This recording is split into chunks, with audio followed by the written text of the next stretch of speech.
I'm Ben Sasse, and I'm in San Bernardino, California, standing outside the site where 35 of our neighbors bled this week. 14 of them died in this massacre. This neighborhood should not be a part of a war zone. This neighborhood should not be a battleground. So why is it? Because we're an open society, we're a free society, and our enemies hate freedom. And we owe it to those who died this week to tell the truth about the nature of this conflict. We owe it to these 14, we owe it to their families, we owe it to the service men and women in uniform who are abroad right now fighting for our freedom, some of whom will come home in caskets. And frankly, we owe it to the families of those who are still yet to die in the future. All adults know that the jihadi attacks we face on our homeland are not over. These will not be the last people to bleed and die because we are a free society. And so we should tell the truth about the enemy we face. We should tell the truth about them, but we should also be honest about who we are, and we should reaffirm our core values.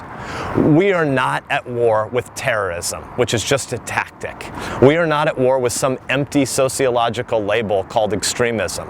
We are not even just at war with ISIS, though we're obviously at war with ISIS. But there will be other entities that will lift the black flag of death in the future, even after ISIS has been routed in Syria and Iraq.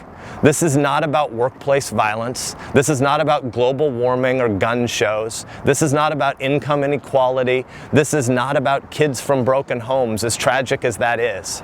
This is not about anything that we have done wrong. This is about who we are. This is about the nature of freedom. So who are we? We're people who unite around the Constitution.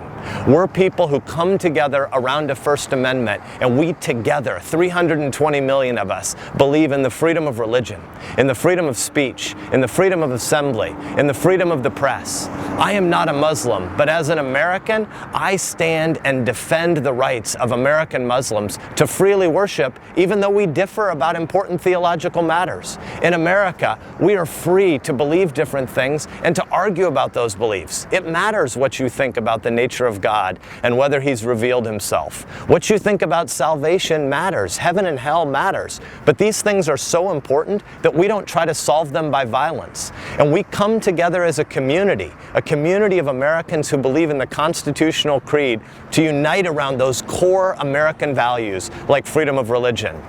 We are most certainly, though, at war with militant Islam.